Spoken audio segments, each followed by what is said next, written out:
Hello les phénix et bienvenue dans ce podcast où j'ai envie de vous parler de joie de vivre.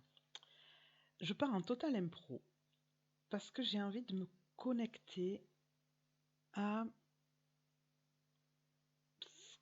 ce qui est nécessaire de dire et que vous entendiez. Je ne sais pas comment formuler ça. Je me rends compte de plus en plus que quand je démarre ce genre d'enregistrement, je suis vraiment guidée dans mes mots, comme si je faisais un pont entre quelque chose de plus grand et vous qui m'écoutez.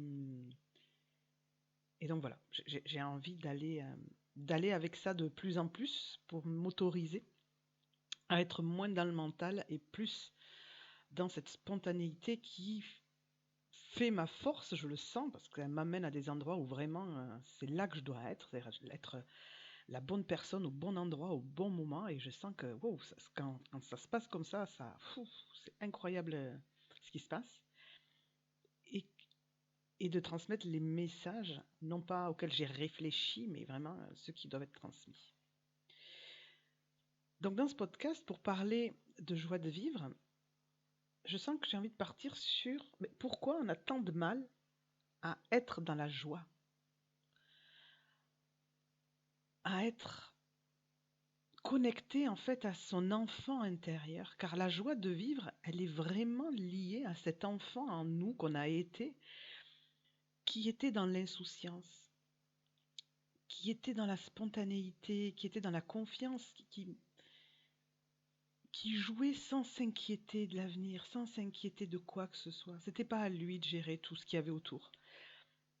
Et puis peu à peu, on lui a fait gérer tout ce qu'il y avait autour. Il devait faire attention aux autres, faire attention aux horaires, faire attention à, à tenir compte. Il y a des devoirs, il y a des repas, il faut aller au lit, il faut aller tout ça. Et donc on ne pouvait plus jouer, on ne pouvait plus être libre et spontané. Si l'enfant avait envie d'un certain jeu à 21h, les parents disaient: ah non, non, c'est l'heure d'aller te coucher, donc tu n'as pas le droit, tu ne peux pas le faire. Et donc on était brimés dans ces élans de vie. Et donc peu à peu, on a appris à réprimer ces élans, à réprimer cette joie, à réprimer cette spontanéité qui était là en nous. Et c'est un mot que j'aime beaucoup utiliser, la spontanéité, parce qu'il revient souvent quand j'accompagne des gens. On ne s'autorise plus à être spontané. On ne s'autorise plus à laisser s'exprimer ce qui monte en nous et qui a envie d'arriver à la surface et d'être exprimé. Cette joie de vivre est devenue de plus en plus petite, est devenue presque conditionnée. Ah ben là, tu as le droit de t'amuser, quelque part d'être joyeux, tu as le droit de vivre, de t'exprimer, mais là non. Ah non, là non, tu fais trop de bruit, tu déranges, regarde, maman est fatiguée, elle a mal à la tête, mais viens plutôt nous aider, mais non, là c'est l'heure des devoirs, et puis là, il faut aller à l'école. Et donc, peu à peu, cette joie de vivre à l'intérieur, elle s'est éteinte. Et si en plus l'enfant a souffert en grandissant, a eu des périodes de vie un petit peu compliquées, peu à peu, il a pu fermer son cœur. Parce que la joie de vivre se trouve au niveau du chakra du cœur. Et pour qu'elle puisse pleinement exister, il faut avoir ce chakra pleinement ouvert. À l'heure d'aujourd'hui, beaucoup de personnes ont déjà des chakras qui ne sont peut-être pas alignés et qui ne fonctionnent pas correctement, qui ne sont pas en équilibre, mais en particulier le chakra du cœur. On a tellement peur de souffrir qu'on a fermé les portes de notre cœur. Et en fermant les portes de son cœur, on ferme les portes à cette joie de vivre. Et donc, on tombe dans une forme de routine monotone où ça va, mais ça n'a rien d'extraordinaire. Ou alors on tombe carrément dans la tristesse, voire la dépression. Voire même à l'inverse. On va essayer de chercher absolument du plaisir à l'extérieur avec quelque chose de très excessif pour essayer de combler ce vide qu'on sent en soi. Soit on se laisse happer par ce vide, soit on essaye de le combler, mais mal en fait. parce qu'on n'ouvre pas plus. C'est comme si on envoyait plein de choses contre les portes de notre cœur et que, ben non, elles s'ouvrent pas. Elles s'ouvrent pas, elles sont coincées. Aujourd'hui, on est, on est beaucoup à être dans la souffrance. Je dis on parce que je vois que malgré tout le chemin que j'ai fait, malgré tout le travail que j'ai fait, ben j'ai encore des moments où je m'inflige de la souffrance. Et je dis bien je m'inflige. Parce que c'est pas l'autre qui nous fait souffrir. C'est nous, avec nos blessures et notre ego, qui nous faisons souffrir, qui restons dans cette souffrance. Comme si on se complaisait dans cette souffrance. On se met là-dedans et je suis dans ma souffrance. Et on se regarde souffrir et on se plaint peut-être à l'extérieur ou peut-être juste à nous-mêmes. Et qu'est-ce que j'ai fait au bon Dieu pour vivre tout ça? Et on est juste dans notre souffrance. Il pourrait y avoir plusieurs explications à ça et de nombreuses peurs, mais je vais vous en parler d'une en particulier. Cette peur que si on osait ouvrir son cœur, si on osait ouvrir ces portes-là qui se sont refermées, ben, des gens pourraient s'engouffrer dedans et nous faire encore plus mal. Ils pourraient s'emparer de notre cœur et le piétiner, le déchirer, en faire de la bouillie et repartir. C'est ça qu'on se dit à l'intérieur de nous. Je ne dois pas donner accès à mon cœur, à cette zone d'amour, parce qu'on pourrait la piétiner. Mais en fait, si on croit ça, c'est parce que soi-même, on a piétiné notre cœur. La première personne qui se fait du mal, c'est nous, avec nous-mêmes. On s'auto-sabote, on s'empêche de vivre nos rêves. On pense qu'on n'y a pas droit, qu'on ne le mérite pas, qu'on n'est pas assez bien, qu'on n'est pas assez beau, qu'on n'est pas assez fort, qu'on n'est pas assez intelligent. Et donc, on ferme les portes. Et c'est nous qui nous sommes fait souffrir les premiers. En oubliant que tout est expérience en fait dans la vie. Juste vivre la chose malgré la souffrance. Elle fait partie du jeu. Personne ne peut vivre uniquement de... Ça serait quoi l'inverse de la souffrance? De plaisir, de joie, de bonheur? Que ça dans sa vie, c'est pas possible. Par contre, on n'est pas obligé de vivre les moments difficiles comme des souffrances. En fait, c'est ça la différence. C'est que vous aurez forcément des difficultés dans la vie. Il y aura forcément des obstacles, des embûches.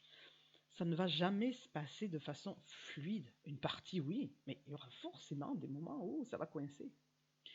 Et dans ces moments-là, vous avez le choix. Si les portes de votre cœur sont fermées et que votre ego est là, vous allez souffrir. Par contre, si vous avez réussi à ouvrir les portes et que ce n'est plus votre ego qui décide, vous allez pouvoir accueillir ce qui vous arrive sans que ça vienne vous faire, alors je vais dire trop mal. Parce que quand même, parfois ça fait mal.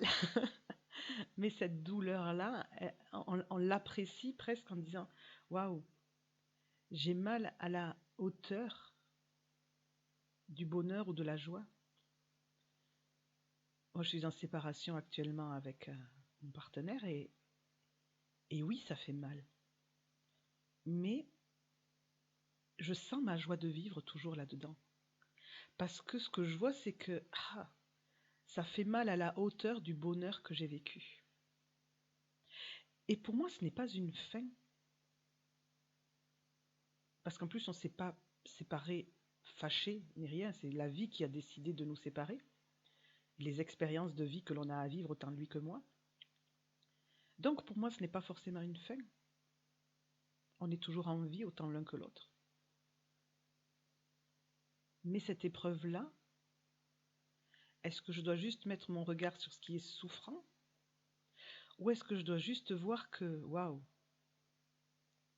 Il y a eu tellement de joie dans ce qu'on a vécu que c'est normal que ça fasse mal. Parce que c'est en train de me dire, ah, j'aurais plus ces moments-là pour le moment. Vous voyez, ce pour le moment, pour moi, il est indispensable dans ma vie parce que je ne sais pas de quoi sera fait demain. On ne le sait pas.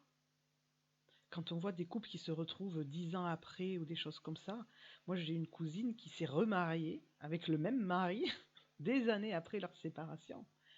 Ils se sont retrouvés. Donc, le pour le moment, c'est de dire oui, ben pour le moment, ça me fait souffrir parce que pour le moment, je ne vis plus ce qui me rendait heureuse. Mais est-ce que ça veut dire que je n'ai plus le droit d'être heureuse? Et donc, c'est là qu'on touche la joie de vivre. La joie de vivre, c'est de continuer à croire au bonheur et d'aller profiter de chaque instant de la vie, d'aller s'émerveiller des petites choses, d'aller goûter au plaisir qui s'offre à nous, de sortir de notre coquille, de sortir de cet espace dans lequel l'ego a envie de nous maintenir en train de souffrir, en pensant nous protéger. Il veut vraiment nous protéger. Il pense qu'on doit rester dans cet espace de souffrance, quelque part à ruminer ce qui ne va pas, au lieu de s'ouvrir au monde et de s'ouvrir à la joie. Il y a une forme de culpabilité, en fait, face à la joie. On nous a, beaucoup dans notre éducation, culpabilisé d'être heureux si les autres ne le sont pas autour. Comme si on était responsable du malheur des autres ou ce genre de choses. Et donc ça nous a un petit peu formaté, j'ai envie de dire, même beaucoup, au fait que mais comment tu peux te permettre d'être heureux si des gens ne sont pas heureux autour de toi?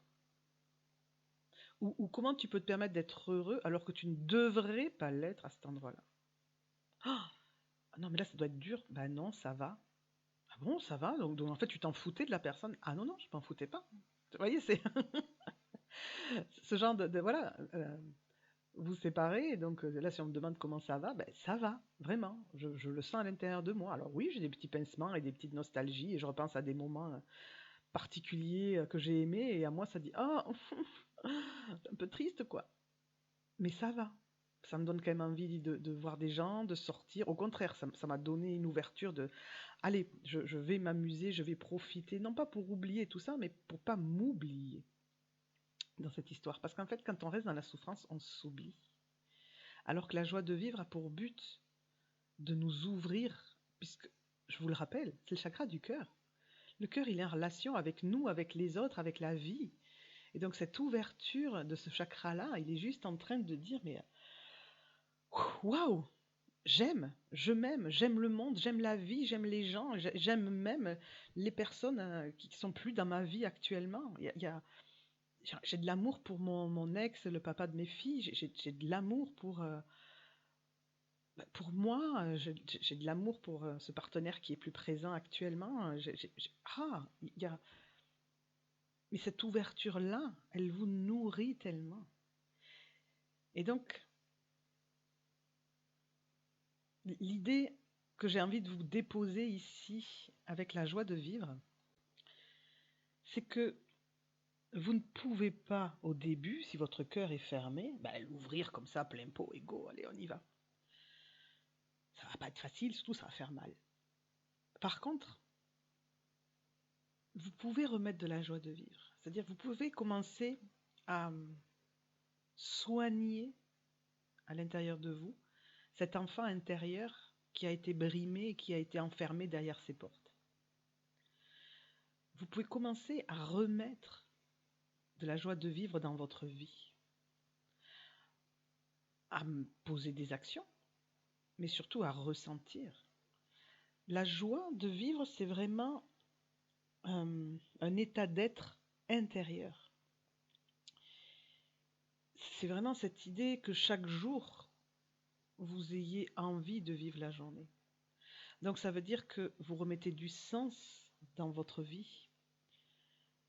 Vous retrouvez un peu des raisons d'être. Vous vous reconnectez à vos besoins. Et donc, plutôt que de vouloir forcer l'ouverture des portes de votre cœur, vous pouvez prendre un chemin un peu plus long, un peu plus détourné, qui va être de reconstruire ce qui est nécessaire pour que le cœur ait suffisamment confiance pour s'ouvrir. Parce qu'en fait, on manque de confiance. Tout le problème, il est là. Donc c'est reconstruire sa confiance qui est nécessaire pour pouvoir s'aimer, aimer les autres, aimer la vie. Je parle souvent de gratitude, et donc c'est des énergies comme ça, la joie de vivre, la gratitude, c'est des énergies indispensables pour cette confiance et pour ne plus avoir peur de souffrir. Et moins vous aurez peur de souffrir, moins vous souffrirez, parce que vous vous rendrez compte qu'il n'y a pas vraiment de souffrance si ce n'est celle qu'on s'inflige à soi-même. Mais ça, c'est pas le sujet forcément. On va pas repartir là-dedans. Je me laisse traverser un petit peu par un...